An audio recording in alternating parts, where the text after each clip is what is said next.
మొన్ననే సెంచరీ కొట్టిన నితీష్ కుమార్ రెడ్డి వరకు ఎంతోమంది క్రీడాకారులు బ్రహ్మాండంగా రాణించే పరిస్థితికి వచ్చారు. ఇంకో పక్క మొన్నటి వరకు చెన్నైలో ఉన్న ఇండస్ట్రీని ఆ రోజు మేమందరం కష్టపడి హైదరాబాద్కు రావాలని ఫిల్మ్ ఇండస్ట్రీ కోసం ప్రయత్నాలు చేశాం. ఈరోజు మీరు చూస్తే తెలుగు ఇండస్ట్రీ కూడా భారతదేశంలోనే నెంబర్ 1గా తయారై ప్రపంచ మార్కెట్ని క్యాప్చర్ చేసే పరిస్థితికి వచ్చింది. ఆ స్థాయికి తెలుగు సినిమా ఇండస్ట్రీ చేరుకోవడం మనందరికీ గర్వకారణం అని చెప్పి కూడా నేను మీకు తెలియజేస్తున్నా. ఈరోజు మీరు ఒక్కసారి చూస్తే కూచిపూడి అది మన సొంతం. ఇలాంటివి అనేక కళలు అనేక సాంప్రదాయాలు మనకున్నాయి.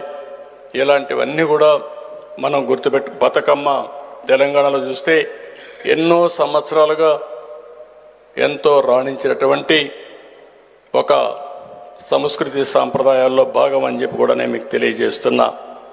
ఇలాంటివన్నీ చూసినప్పుడు మన వాళ్ళలో ఎంతోమంది ఉన్నారు. ఒక పొట్టి శ్రీరాములు అంత సంకల్పమంలో ఉంది, టంగుటూరి ప్రకాశం గారి గుండె ధైర్యమంలో ఉంది, అల్లూరి పౌరుషం ఉంది, ఎన్టీఆర్ ఆత్మాభిమానమ్మలో ఉంది, పివి నరసింహారావు గారి చాణక్యం తెలివితేటల్లో కూడా మనం ఉన్నాం. ఇవన్నీ ఉన్నప్పుడు మనం ఒకటే నా ఆకాంక్ష, 2047కి ప్రపంచంలో నెంబర్ 1 కమ్యూనిటీ ఏదంటే దానికి చిరునామాగా తెలుగు జాతి ఉండాలనేది నా ఆకాంక్ష.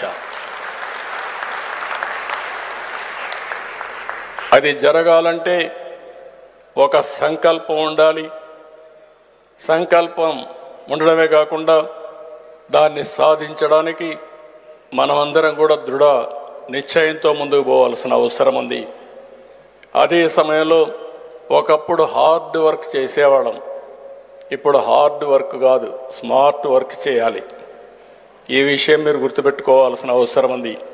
నేను ఒకప్పుడు కష్టపడమనేవాడిని, ఇప్పుడు కష్టపడక్కర్లేదు, స్మార్ట్గా వర్క్ చేయండి, టెక్నాలజీ వచ్చింది, ఏదైనా సాధ్యం అని చెప్పి నేను మీ అందరికీ చెప్తున్నా. మనమందరం కూడా ఒక ఇన్స్పైరింగ్ టైంలో ఉన్నాం. ఒక విధంగా కొంతమంది రకరకాలుగా మాట్లాడుతూ ఉంటారు.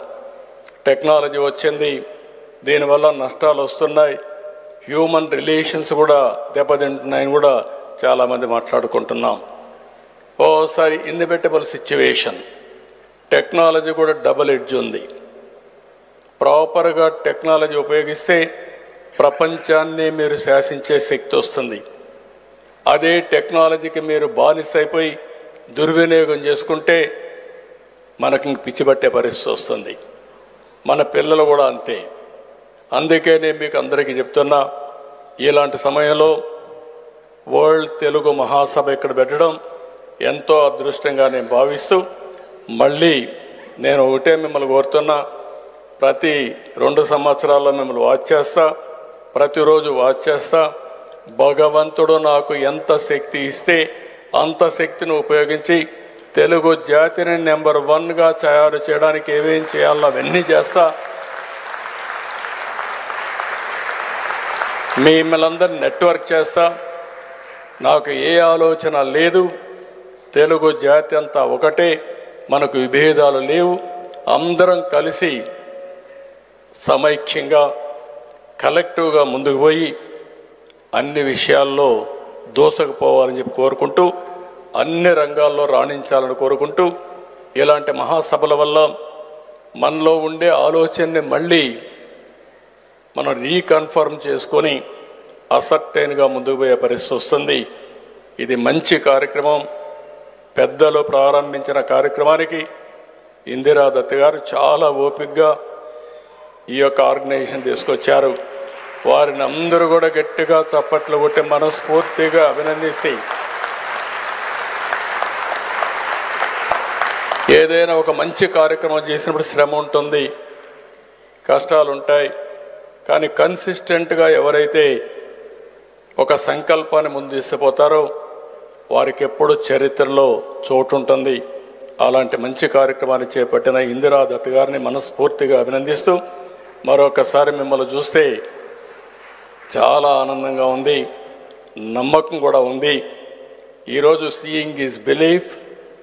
25 ఏళ్లకు మునుపు 96 కంటే ముందు హైదరాబాద్ ఎట్టుందో ఆలోచించుకొని ఈరోజు హైదరాబాద్ ఏ విధంగా ఉందో ఒకసారి చూసుకొని నేను చెప్పే 2047 సాధ్యమా అసాధ్యమా మీరే ఊహించుకొని తగిన నిర్ణయం తీసుకోవాల్సిందిగా మరొక్కసారి మిమ్మల్ని అందరినీ కోరుకుంటూ ఈ అవకాశాన్ని ఇచ్చిన మీ అందరికీ పేరు పేరున మనస్ఫూర్తిగా ధన్యవాదాలు, నమస్కారాలు.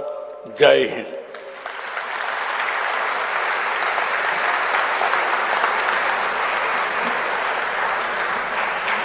Thank you sir, thank you very much. మీరు చెప్పే ప్రతి మాట మాకు వేదవాక్యే, మనసా వాచా కర్మణ పాటిస్తామని సభాముఖంగా తెలియజేసుకుంటూ మేడం అధ్యక్షులు వరల్డ్ తెలుగు ఫెడరేషన్ శ్రీమతి ఇందిరా దత్ గారి చేతుల మీదుగా ముఖ్యమంత్రి గారికి జ్ఞాపిక బహు